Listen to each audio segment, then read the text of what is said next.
Hello, everyone. Hi! It's Fiona. Welcome, Fiona, to our very first series of Let's Talk. The first one! I'm so excited. I'm super excited to see you today. How are you? I'm so good. Just getting used to the new normal. How about you, babe? Very good. So I just let the audience and everybody know that this is a series that we kind of talked about a lot in the Yeah. past to do something that's educational, share what we do, and both of us schedule are so crazy and busy that we never get an opportunity to do that. And now, what a crazy time that we're given to be able to have this opportunity to actually share what we do with everyone. And I want everybody to know that this series, I'm going to do my very best to have one a day. And tomorrow we have our real good friend, Rachel Goodwin's going to be joining us. Rachel's doing it tomorrow? Rachel's going to be our special guest tomorrow. And Fiona and Rachel are actually best friends. So We knew each other since high school. We've known each other since high school. Well, I thought that was a good way to start our conversation together. So today, Fiona and I are going to talk about what we created a few years ago. We're not going to date ourselves that much. But if you Google, I'm sure you can see online. So this is a topic to start with. We'll cover with Chrissy Teigen. The Chrissy Teigen. So Fiona, do you remember this day? How could I forget that day? First of all, it was at the what's the name of the house that we shot at? Gassner House. The Gassner House in Malibu, one of my favorite locations. And for those of you guys are not in California, it's all the way out in Malibu. It takes about an hour and 15 minutes. If you're lucky, in high traffic, it takes about 2 hours. But when you get there, it is absolutely paradise for photographers. The lighting there is incredible. We are on top of it. A cliff, the house is on a cliff. When you walk down this winding staircase, Stops with a makeup kit. But yes. You actually have to take that little. You have to take that little motor thing that they have that checks everybody down.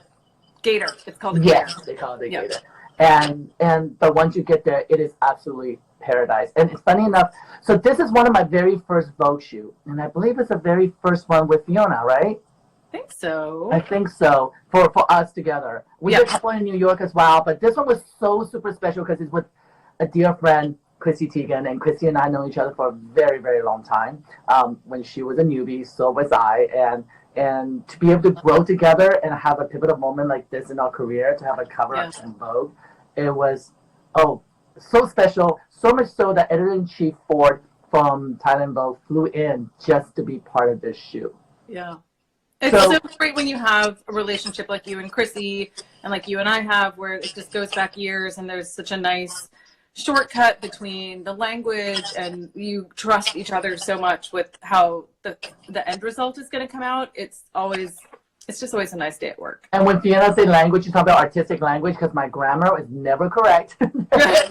my present, past tense are never on schedule because I don't have sense of schedule and time when it comes to my world. That's not the language we speak, babe. We speak the language. We speak a visual language. So I give you a little bit of background before we dive into this amazing image. Is that Fiona and I know each other for a long time, and when I first started in Los Angeles as a photographer, I actually was in advertising in New York. And a lot of people didn't know my name in the industry. And New York is the fashion mecca. And it is where the respect, you got to start from that level. And Paris and New York. And I moved back to Los Angeles because I had a contract with another client. And no one, I'm telling you, I'm not joking, not one single hair, makeup, styling agent will return my call and work with me. It was crazy. It was the normal back then. I don't believe that's the normal now, but it was difficult. And for me, I had an aesthetic of advertising, I had an aesthetic of art and commerce, and because I was so new, and I'm proud to say this, I was so new, not just as a photographer in Los Angeles, but an Asian American photographer. Breaking ground was so important to me because, like, other than playing the piano, I'm pretty Asianed out in math and science and all that. So you love your science. You love your biology. So I reached out to her actually when I saw her work, and she said yes, guys. She said yes. And 15 years later, she's still saying yes to this conversation. So longevity of a long-term friendship, and through that I think we have developed a language of our own. Yeah, we've done a lot of jobs together. Advertising, location, studio, celebrity, beauty, I mean, first of all, you can do anything, which is amazing. So you're always an inspiration to me. But I also just love your energy and all of the passion that you bring to set and to your references. And you're such a hard worker. And thank you so much. I always know that something beautiful is going to come out of our day. And that's what happens when you have 15 years of relationship together. Yeah. So before we dive in, I just want to give a little shout out to the stylist with Martina Nelson and our manicurist. You can see right down here, Christina Aviles. She was I'm gonna butcher her name. She's gonna butcher me.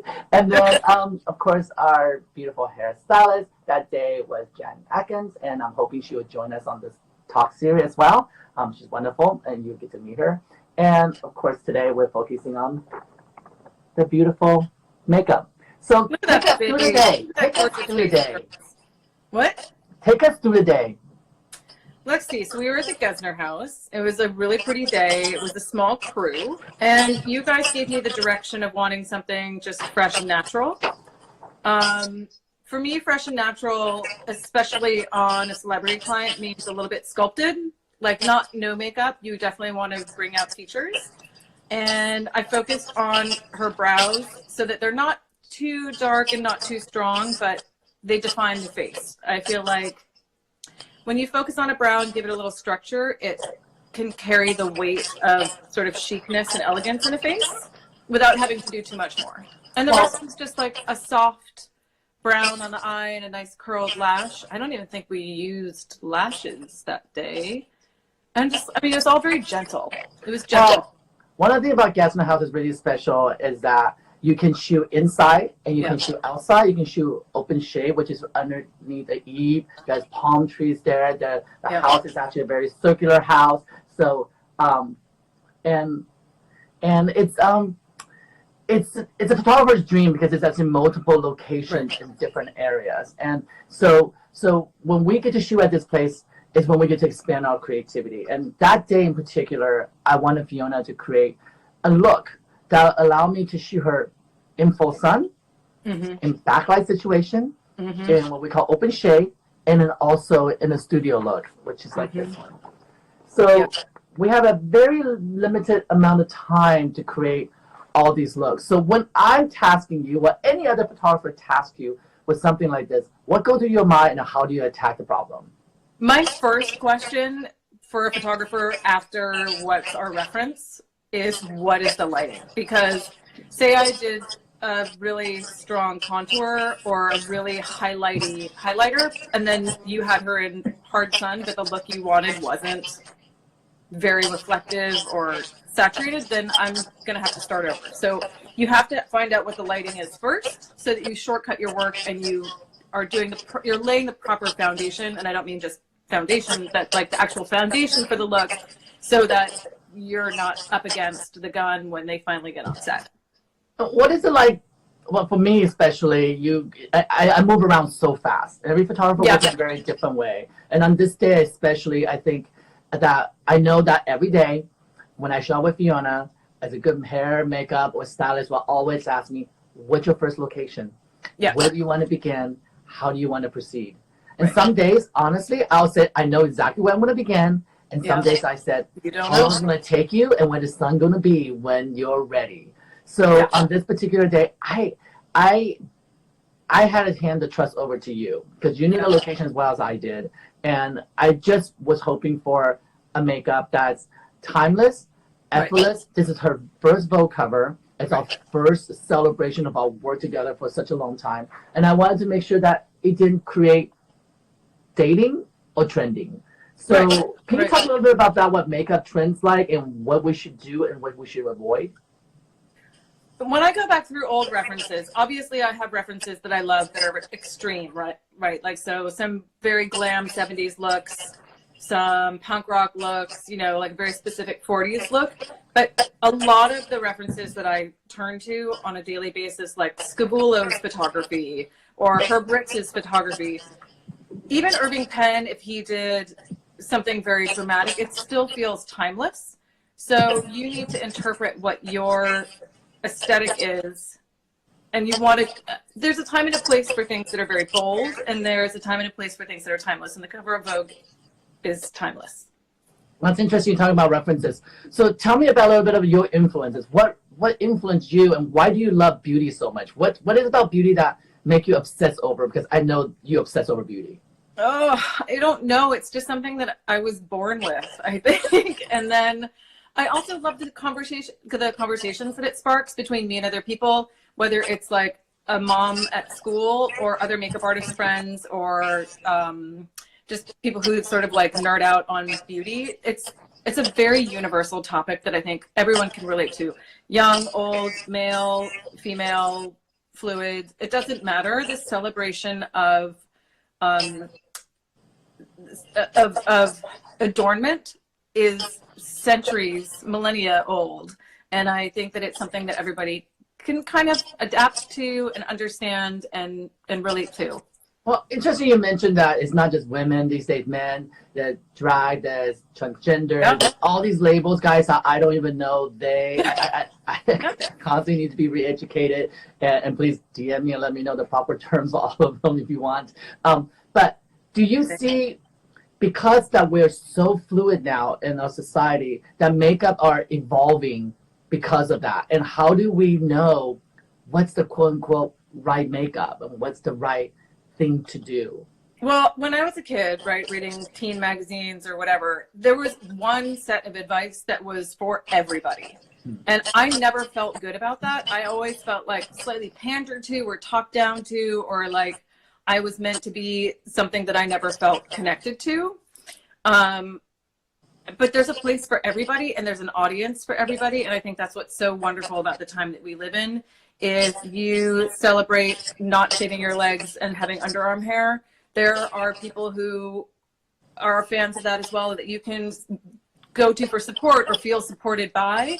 If you want like a full drag beat, there are people that you can talk to in the community that make you feel supported there. Or if you are fully stripped down, I don't want to wear makeup, I'm not going to dye my hair, I'm going to go gray, I'm not going to get work done, there are, thank God, people who also support that, because you can feel very other in your choices, and I appreciate that there is a place for everyone right now. I don't think it used to be that way.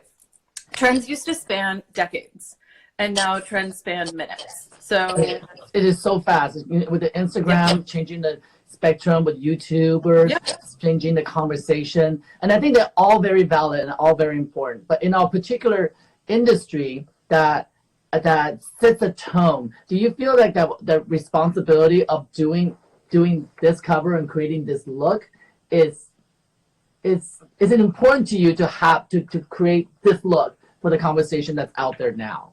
I think it's important to know how to do less.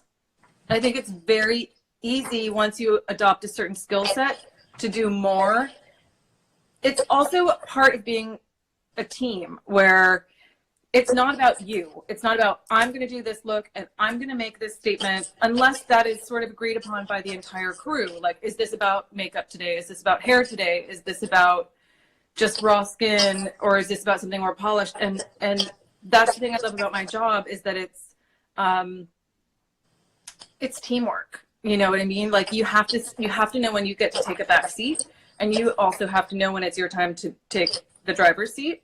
And for a shoot like Vogue, it's about her natural beauty, what your vision is as a photographer, what the editor wants, and making it all come together in the best way possible. Now, I think also another thing that's very interesting about our current times, and I'm not talking about this week, I'm talking about maybe a month ago, is that there's BTS all over the place. And so if your makeup... Yes, for you guys who don't know, it's behind the scenes. So behind the scene photographers out there, behind the video videographers there. Everywhere. And I always try to give you, when I work with you, makeup that doesn't need to be retouched. There are certain things I can't do. If there's a pimple that's three-dimensional, I can only do so much. But my aim is to always give you work that is as flawless as possible, so you don't have to do the extra work on the other end. And so that when there is a videographer or somebody snapping pictures, it's as flawless and as beautiful as can be. Let's talk about flawless. What is flawless? Seamless. Let's make it seamless. Because everyone has flaws. Everyone has wrinkles and expressions, and eyebrows are uneven. But it's really about an undetectability of the makeup and a seamlessness of it, so that there is no hard edge, there's no chunky line underneath, there isn't like a wonky lash. Unless you purposefully want those things to accentuate. Of course. But in this particular issue, you guys, for Vogue, it was for Asia Vogue with Thailand Vogue, and Thailand beauty conversation for Asia beauty is very different than American beauty. We all have to be very global now to understand. I'll give you a note that my skin complexion has always been really dark, and as an Asian person, being a dark complexion means I've been working out in the rice field every single day. Not that there's anything wrong with that, and I love my rice, so I'm happy to go pick it myself, but it's because my natural complexion is this color. And when I work in Asia, the very first time I show up on set for Asia Next Top Model, the makeup artist pound my face down, and I didn't know. When I look in the mirror, I went, oh my God, I'm a white person. And I'm all, from that day forward, and I'm not kidding you, I called Fiona and asked her, what is my foundation color? Yeah. I called my friend, Remember Davio. I did. I called Ellen on Davio and said, you need to do a video of skincare while I'm in Asia. I need to know Asian skincare because I'm here for 6 weeks in this extreme sun. And then, lucky enough, in my kit that Fiona put together for me, I had her eyebrow kit that make me to have eyebrows, because I have zero eyebrows if I don't pencil them in. But let's dive back into this work. Can you walk us through the look and how you achieved it? Yeah, it was really light skin. I did some shaping around the outer corners of her face and contour. I always love doing a little bit of contour as well as highlighter and blush. I feel like that gives like a real dimension to the skin. And it makes it feel more natural and more believable. We just did like a little bit of brown shadow, and I also have two things that I always love using. One is this Antonym brown eyeliner, which is a really gentle brown. I'm going to do that little trick so you can see. Where I can just sort of push it into the lash line, and it doesn't look like too much. It gives the lashes sort of a thickness without looking like liner, and it makes the lashes look fuller and denser. Another product I always use is the Suratt eyelash curler. Does a lot of heavy lifting. So it's just a little bit of mascara there, a nice full brow, a little depth on the eyes, which gives them dimension without looking like a lot of makeup, and like a very light lip color, like your lips, but better. Cannot remember what that color was. And do you find it different working on an Asian face versus working on a American face, or a different darker skin feature women? Because I sometimes find that I know when I was younger, I would play with my mom's eye curlers, and I would pinch myself. And when I came to America, I remember she was trying to buy eye curlers, and she couldn't find one that would fit our more different shapes. Different shapes. So if you went to the store, to the drugstore, and you bought a like a Revlon lash curler, it would be very U-shaped compared to the Asian ones, which are much. You can see that it's a much flatter. And I prefer this shape, honestly, and it fits more eyes than something very rounded. And you can also just sort of like do it in sections. So you just go like this in sort of 3 little chomps. I think everybody's face is different. A woman from Russia has a very different face from someone from the South. There are structural differences between different ethnicities. But I love working with all different skin tones. I love looking at a face as a whole and then deciding, again, as a group, what the look is and what needs to be done. I mean, I think there's also certain tips and tricks for every person. And that comes with experience and knowing how to just work with different people. Well, interesting to say experience. I've been working in this industry for only about 15 years as a photographer, but in the advertising industry altogether, 8 years, so you don't know me. I hear you. Good luck Googling and find it. You can't, and Alan, you do know my age, so you're not allowed to tell anyone. But when you, what do you mean, for people who want to get into the industry, people who want to get to a place where they can get an opportunity to shoot cover like this, what does experience mean? So, I mean, I think there's a huge trove of information that you can access online, which is amazing. You get to see artists' work. You get to see people like us talking about our experience. There is nothing that really replaces hands-on experience, and more importantly, hands-on mistake making that you learn how to correct. I think learning how to correct a mistake quickly is something that just comes with time and experience. And have you ever been on a job that you're just like, oh, this is going to be experience, that I'm going to have to correct this? I do it all the time. I make mistakes all the time, but I fix it in a way that no one knows I did it. I fix it quickly. Sometimes you do a shape and you're like, that's not the right eye shape, or that's not the right mouth shape for someone. I mean, you just have to fix it. But I also feel like experience also equal to confidence. Without the experience, I think you don't have that confidence, and it becomes you can get lost. I've been on shoots that there are team members that were not as confident and always question, do you think this is right? This is right. Right. Often I just ask them. I have days like that.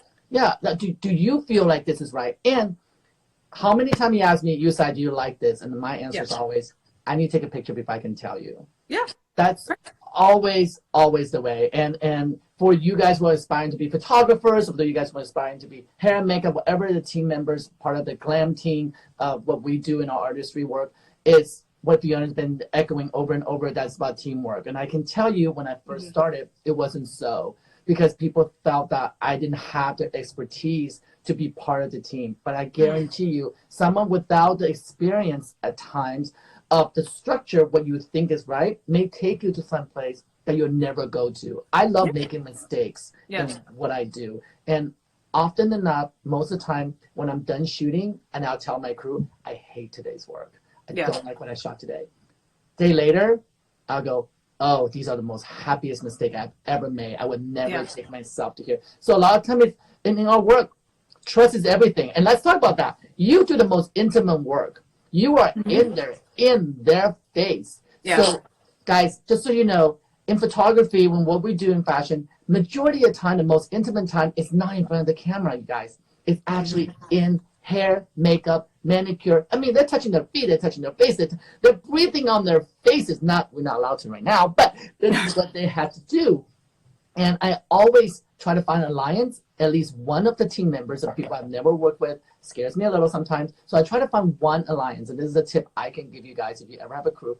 Have one person it's on your team, because they become the spy in that room. And I remember working with Mark Townsend in the early day of my career. He was so good at holding my hand, let me know what to do in this business. He would come out of the hair and makeup room and go, she's feeling great today, but she likes her left side more. So maybe consider that. Can I tell you? Thank you, Mark. You know what shoot that was. And that's what you need. You need friends. And being by yourself, isolated, is really not the way that how our industry works. And I read that you assisted Pat McGrath. Tell me about that experience. That was a really unique experience because, by the way, I did have my phone on airplane and I did turn everything off and I said do not disturb, and I just got a call. So sorry about that. I thought I did all the right things. When I worked with Pat, it was in the, I'll say it. It was in the mid-90s. This was a really long time ago. Sometimes when I say 10 years ago, I really mean the 90s, but that was a long time ago. And it's when she still lived in London and she would fly back and forth to New York. And it was just me and her. There was no one else on set. So guys, for you guys who don't know who Pat McGrath is, Fiona would tag her with some of the work that on her post, so you guys can take a look at it. Because I think we want to make sure our conversation is not just to people in the industry, but people who get into the industry. Totally. But Pat McGrath is the ultimate makeup artist for many centuries. I like to say. I think she's like 100 years old. Every Italian Vogue that you open, the cover that you see, every advertising campaign. I mean, the most influential. She is. Deborah wears mascara, but without the devil, because she is so much fun. What I've heard. Yeah, she's amazing. It was an incredible experience. It was unparalleled in the faces that she was working on and the images that they were creating, her and Stephen Meisel and Craig McDean, and just to be around that. I know that her assistants, she has a lot of assistants now, but it's all equally beneficial to see people working at that level, creating images of that caliber and that beauty is so wonderful to be around. I truly do miss being an assistant in New York and being around that kind of talent. It was just. And that's experience you're talking about, being in those situations and learn from those situations. Right. But that's amazing. So if somebody who at home says, I want to create this Chrissy Teigen beautiful look, Yep. give them a simple tips how to go about it. Hire Yu Tsai. Go to Malibu. That'll be one way. Tip number 2. By the way, you guys, I'm in my house. I can touch my face as much as I want. My hands are clean and my house is clean. I'm a face toucher. Just, less is more. Less is more. But it also, that's not fair because it also comes down to the lighting. It comes down to the environment. You know what I mean? You could recreate the same look in the wrong lighting and it won't have the same effect. So that's actually true, because we are looking at one moment I'm bringing her to the studio light and one moment we're giving her backlight. So what do you have to do to get from this look to this look, or from this look to this look that feels so, as you would say, seamless? Well, it really isn't that different. What we look for in the differences in lighting situations is where the highlights are, what the skin looks like. If the makeup looks heavier, you can tell that in the studio shot, her eye makeup looks heavier than in the backlit shot. There's the light is coming from different places and it's sculpting the face differently. Backlit is blown out. This all gets softer. We all love backlight, guys. We all love backlight. We all love a backlight. But I also love a hard light because I love when skin looks almost like robotic. It's so glistery. I don't get nervous very much when I shoot with anyone, really, because you know my personality. I just go for it. But when Cindy Crawford showed up on my set for the very first time, I gotta say the butterfly was not in my stomach, it was in my butt. It was like ready to fly out. I was so scared and nervous. And she walked on set. She looked at the lighting and she looked at the window and she goes, where are you going to shoot me? And that was a test. I go, we're going to start with backlight. She goes, we will stay for the day. Yeah. But you know why you were nervous? Because she had experience. Oh my gosh, she has way more experience. She knows every lighting situation. She's worked with every photographer. So it wasn't her celebrity, it was her experience that was intimidating. Oh my gosh. Right? And I had the opportunity to continue to shoot with her over and over. And every time she shows up, I'm always going, she still think I'm good, guys. Don't nobody tell her. I'm still trying to figure this out. Because you make it look beautiful. And can I tell you, and there are days I miss, and there was one shoot that I did miss. And it's you know what? It humbles you, and it really is a learning experience. And she's so gracious and so understanding when I do have a miss. And she'll tell me, she'll say, this does not look good on me. You shouldn't crop it that way. Or this is what you should do. And it's not just about improving her image. It's educating me to push my art and how to push forward. You know, and that's the most rewarding thing. Now, Fiona, I know you're married to a photographer as well. Yep, I am. So Andrew and I have actually worked together on set. He's very talented. Shoots amazing beauty images. So how do you live with somebody else who is detail-oriented and artistically critical and visual person? How do you deal with that, and how do you raise a beautiful child with so much art around you? First of all, it gives me good light when I'm doing things. So thank you for the lighting, my love. We have a very, very artistic, creative household. Everything is an art project. Everything is a drawing project. Everything is a game. Like, I wouldn't let her play video games for a very long time when she was little. So I drew video games for her where you would move the pieces. Basically, they were board games. We're just a hands-on, involved family. And it's great because he and I have a language that we share, whether it's singing goofy songs or making up games or, the language of families is very interesting. And we definitely have our own language, but it's a very creative household, which I love. Did you grow up in a creative household as well? My mom was a nurse and my dad was a housing developer. So that doesn't sound very artistic, but my mom has been a photographer for years. She's won a bunch of local competitions. That's her passion. And my dad designs houses. I mean, he makes beautiful homes. So they're not traditionally people that you would consider like an artsy household. They were more traditional jobs, but they're very, very creative, artistic people. Well, that's lovely because and you know, my family's actually farmers, but Right. before we came to America, my dad was actually a photographer as well, Oh, and I'm a typical I never want to become my father kind of guy. yeah. Well, Whoops. not only did I become like him, he also owned a Chinese restaurant. And I said I would never want to be in the kitchen and cook like my father. So Look at you. I lost that battle.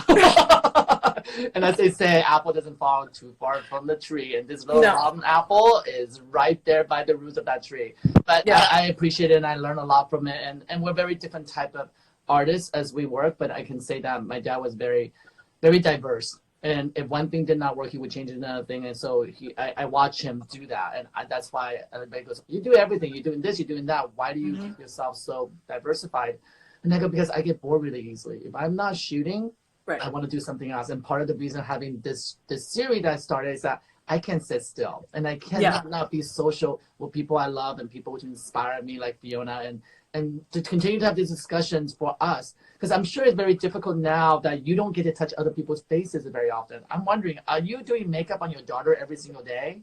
No, but I'm trying to think of really fun ways to keep us entertained. And I felt like, I mean, we've been like our sweatpants for like 10 days now. You know what I mean? I wanted to have a dinner where we all get dressed up and I give her like full glam makeup with like eyelashes and the whole bit, just so that she can have a different experience. And I also thought that would let her just go into my kit and paint my face one day and just let her do whatever she wants. So what is it like? Have you been talking to your old clients that you used to make them feel good all the time on set? Have you have any experience now with them?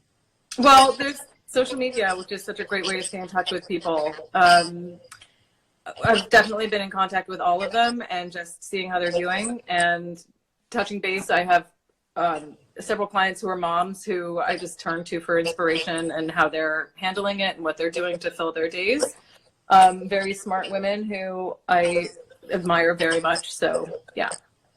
But so what are they just makeupless every day now? What do you think? What should women do now that you're not there to do that magic wand thing that waves around and perfect eyebrow happens? What do you have any encouragement words for them? Well, that's what YouTube is for. Go learn how to do some makeup. I don't know. I watched a video last night that made me absolutely howl with laughter, which was commentary on the New York One newscasters who had no makeup on. And they're like, the makeup artists have left the building. And I almost peed my pants. I'm like, you guys do need us. You do need us. You really do. And then they called it a Sunday service pat down. And I was like, oh, I'm dead. I'm dead. This is amazing. You sent me that video and I couldn't stop laughing. What? I couldn't stop laughing when you sent that video. Oh, yes. Somebody's asking you to share that video with everyone. So please post that somewhere so people can see I will. It is the best. The best. I don't know. I just, you know what? Like, look, your manicurists are not open. Your hair salons are not open. You cannot get your eyelash extensions done, and you cannot get your Botox. Just live your life. Just relax.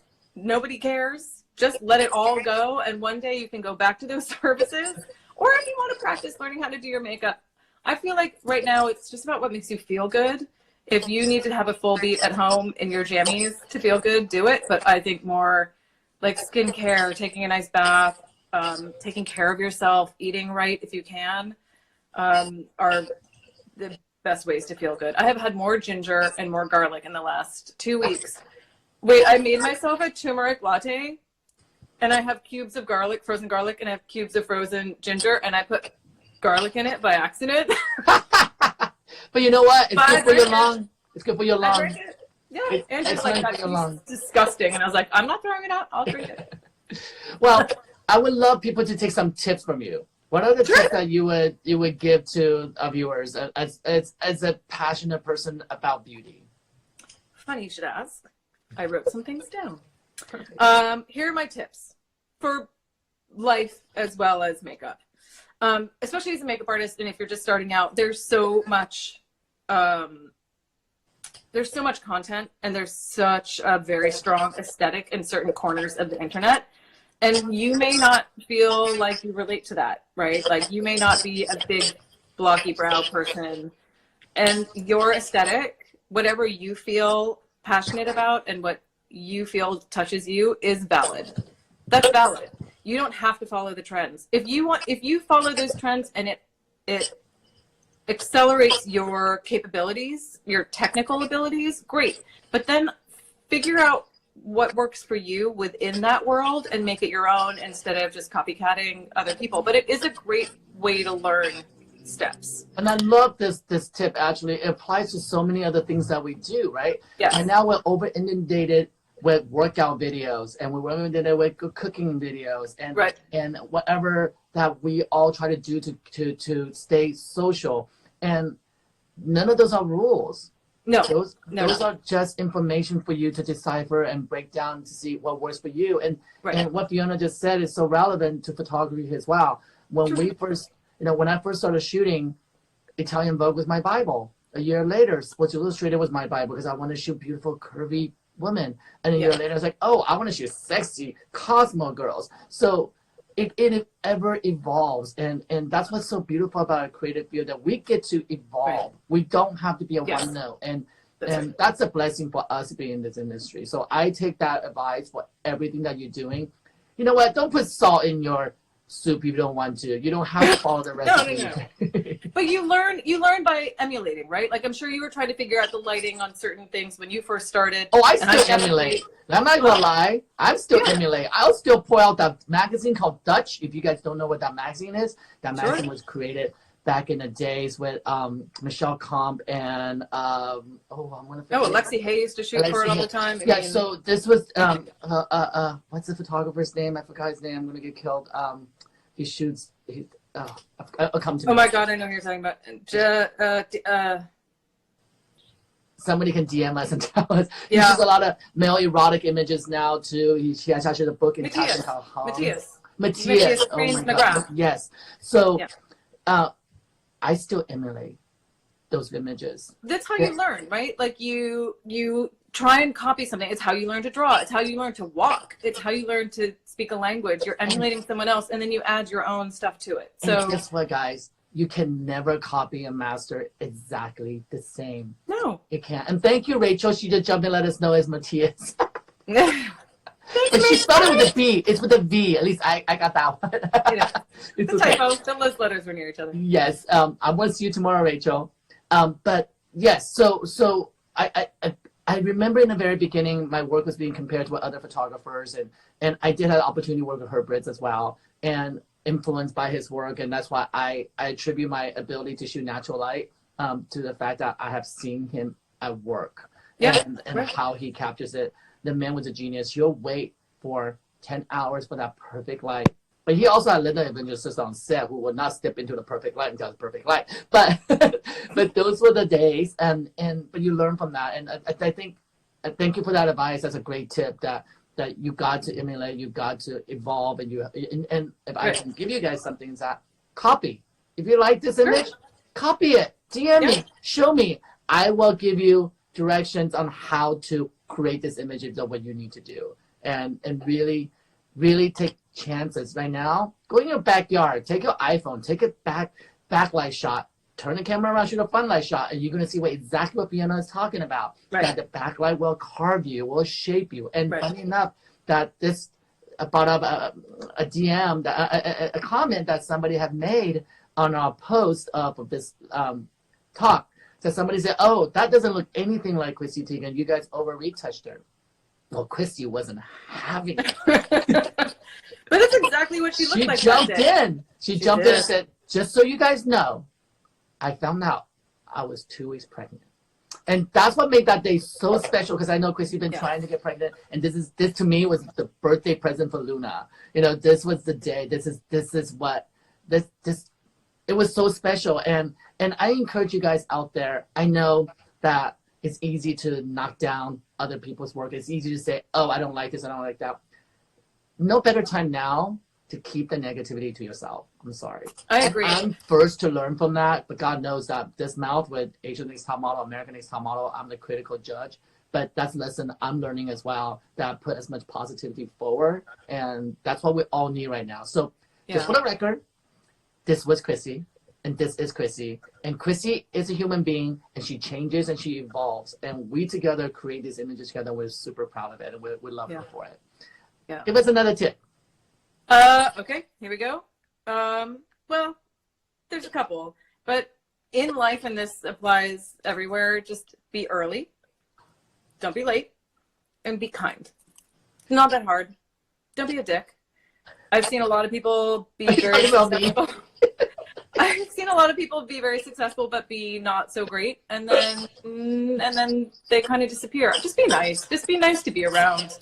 And that what a lesson for me as well, because I know that 15 years I had many different iterations of Yu Tsai for sure. When I first showed up on set, I was crazy and loud, and okay, I'm still the same person, but I have learned to project that craziness in a most positive and fun way, and it attributes to my amazing crew. Because I remember there was one day that one of my crew members, key crew member, has said to me, I won't be here if you're that person, but I'll still show up when you're that other person, because you're a different person at different times. Just let me know you're going to be that person I like.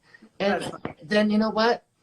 It makes total sense, because when I show up for artists like Priyanka, she's big energy. She's amazing. Yeah. She commands a room. I don't need to be high and crazy. But if I show up with a talent that's a little bit more quiet, that I want to evoke more energy, then I adjust. And that, again, is what we're talking about, having the experience. Having the experience to know when it's okay to be crazy. Because I tell you, there are talents that if I'm not crazy, they're like, I'm falling asleep. Do something, Yu Tsai. Get the energy up in this room. Crank that music on.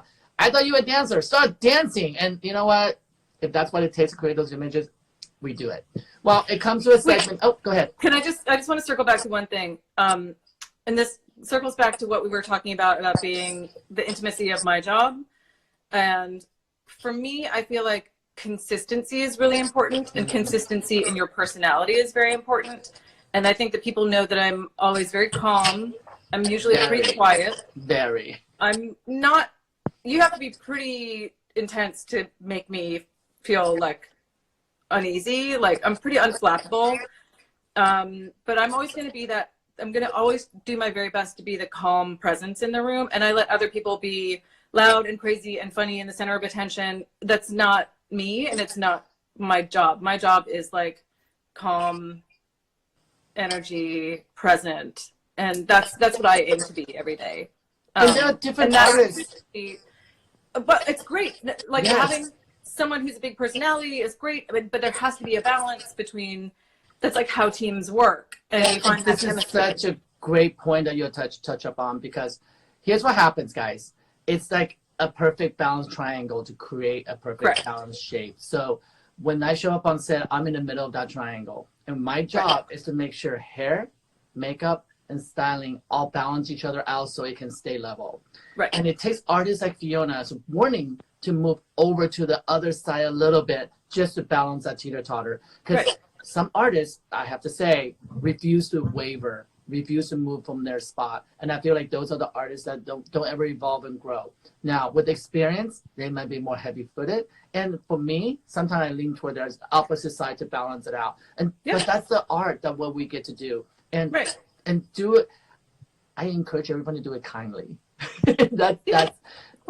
I listen, in my days, and back in the days, I definitely had brushes throwing in. I actually have a hairstylist walk off my set because I gave him instruction what I would like to change.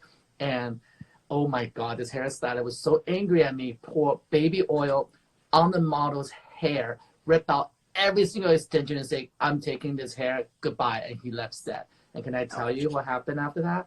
I took a brush, and people know me, who knows, I'm a closet hairstylist.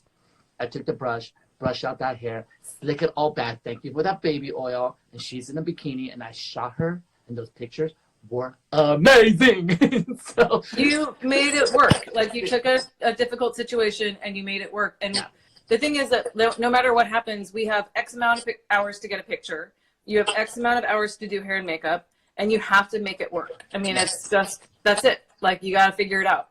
All right, we'll come to the segment now. We're called, let's talk Q&A. So we have some DM questions that I've gathered over the last 24 hours and some of the scrolling that's been going through that I was able to catch as fast as I can. So any question you guys have, go ahead and punch it up. But that's up here that from some of the DMs. So, What you got?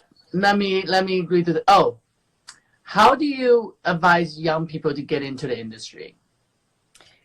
It's so different than when I started. I mean, there are so many different types of this industry now. You don't ever have to leave your bedroom to make a living doing this. So I don't know how to advise you. If you want to do celebrity work, just do makeup on anyone and everyone who will let you touch their faces, first of all, and just keep doing it. And you can do it on yourself, and you can film yourself in your bedroom. And I don't know, you're going to have to ask somebody like seriously 25 years younger than me. I can tell you how to do it. Like, well, that's still an advice. That's still a great advice to have. Now, one thing I love about your work the most is that you always give me meticulously beautiful skin. And guys, when I say that, is that when we take our images after the photo shoot, we zoom in and we look at all the imperfections and imperfections of the face. And a retoucher's job is to make sure you balance out the imperfection and perfections to make it perfect, but not in the flawless way, but in the most natural, beautiful way. How do you begin to give photographer or your talent that's people you work with that perfect, flawless skin? Okay, so I know there are a lot of people who have very multi-step skincare preps, and I will be totally transparent in that I'm very cautious to what I do to people's skin when they sit in my chair. Because I one time used some under eye patches on someone and she had a reaction, and it was before red carpet. So I am terrified of using something super efficacious. Like I would never use any sort of glycolic acid or anything. I keep it very simple. We're fortunate enough to work with people who take very good care of their skin. It's part of the job. Essentially part of their job. So we have a leg up there. My clients do their homework and they take care of their skin when I'm not there. So I usually use like a beautiful face oil, like the Vanderohe face oil, which smells amazing.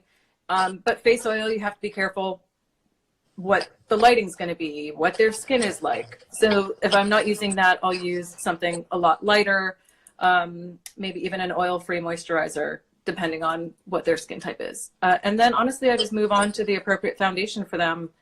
And that depends on what their skin calls for. Everyone is different. So I have so many foundations in my kit. I've seen them. I've seen you guys' kit, and it is intense. It is all the shades of color on their rainbow in those kits. And formulas, because everyone has different needs for their skin. I try and use a mixture of powders and creams to sculpt the face, and I try not to go too heavy or too hard on the powders. Now, if you ever, one of the questions that I know this true, that when I work with you, I know what I can get from you. Have you, people ask me, will you take chances to do something completely crazy?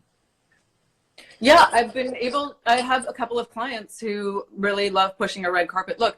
It's really different for editorial than it is for red carpet, but in the last couple of years, red carpet's gone bananas, and I love it because people are willing to take chances and do something that normally would have been reserved for an editorial story. You would be like, yeah, that's cute, but like it's gonna look nuts on the carpet. But now everybody wants to take a chance, and sometimes it works and sometimes it doesn't work, but people are at least stepping outside of a box, which is really nice. You know what would be really cool when you were saying that, I just had this visual in my head that Met Ball's been canceled. I think it would be amazing they still do a makeup Met Ball, that everybody do makeup and they can we say it's postponed? Can we just not say canceled? Well, we need to have it because it raised money for the Metropolitan Museum. So just so you guys know, Met Ball is not just a red carpet show for the television for all of people. No, it's how they get all their funding. It's where all the funding does come in to support the arts in New York and so forth. We're about 10 minutes left. If I see any questions that will scroll up, I'll jump in and we'll give everybody a little time here. But Fiona, thank you so much for being here with me and starting with this new series, because I feel like we're going to see each other again and again, because if you guys know my work, you know Fiona's work, we cross over quite a bit. We've done a lot of projects together. So today we talked about Chrissy Teigen on the beautiful flawless skin and studio, as well as the cover shoot, which is right here. And guys, please make sure you follow Fiona Stiles' Instagram and DM her, bombard her with DM. And I will teach her how to look at DM that's not her normal friends that she has to go to the other area? No, I see them all. Okay, I would love it. Yu Tsai, I'm so proud of you. Oh. I mean, you're one of the most adaptable people I've ever known, and adaptability is just a huge life skill in general. It's a cockroach, you know. But as a parent, I'm always trying to teach adaptability, flexibility, tenacity, perseverance to my child, and I see all of those qualities in you. And I am so grateful to you. Sorry, guys, I'm going to gush for a minute. But I'm really grateful to you to have me be a part of your world. And you're such a caretaker and such a generous spirit. Well, don't tell people that. People think I'm mean. I kind of like it. Oh, sorry. He's super bitchy. But no, but really, truly, like, he has like you have a heart of gold. And I feel very grateful to have had such a long relationship with you. It's so valuable as a makeup artist to have these long-term relationships. And whether it's with my client whose makeup I do or my client who's a photographer. So I'm very grateful for you. I'm so grateful to be the first person on your show. And Yay. I can't wait to see where it goes. Well, I can't wait to help me spread the words. And then we are inviting a lot of our friends on here. And Rachel will be tomorrow with us. And I believe it's 2 p.m. PST time. And she will be posting. And then we'll have a different discussion with Rachel. And what's so lovely about so what's so lovely about our industry, guys, is that everybody has their own story, everybody has their own inspirations, and we can cover only so much here. But I promise you, Fiona will be back with me again because I have a lot more stuff I'd love to share with you guys with her. And any questions at all about skincare, don't ask me, ask her. Anything about makeup, ask. Oh, I have one more last question here, and then we're about 5 minutes to answer. It's really important. So they were asking because the beauty shot that I don't have my picture here anymore. But here, I want to pull it up. Sorry, I think I put some sort of a batshit filter on myself, which I did not mean to do. I don't know how to do this. So, sorry, what? I want to jump into this before I go because I got so many DM last night for this. She has a perfect brow, and it is almost twin brow. So there are two schools of thoughts in brows that I know. Some people think that brows should be twins, and others think they should be sisters. I had a huge discussion on American Beauty Star show with Ashley Graham, and we had a whole argument about it. I'm not sure who won the argument, but she did leave me with this. I have twin brows. You can have sister brows if you want. Well, my answer to her was, when I do my own brows, they're cousin brows. I'm just happy, then I can join the twins brows because they don't have a unibrow. I'm good with it. So what is your philosophy when it comes to brows? Especially, this is such a great example that you've created for Chrissy.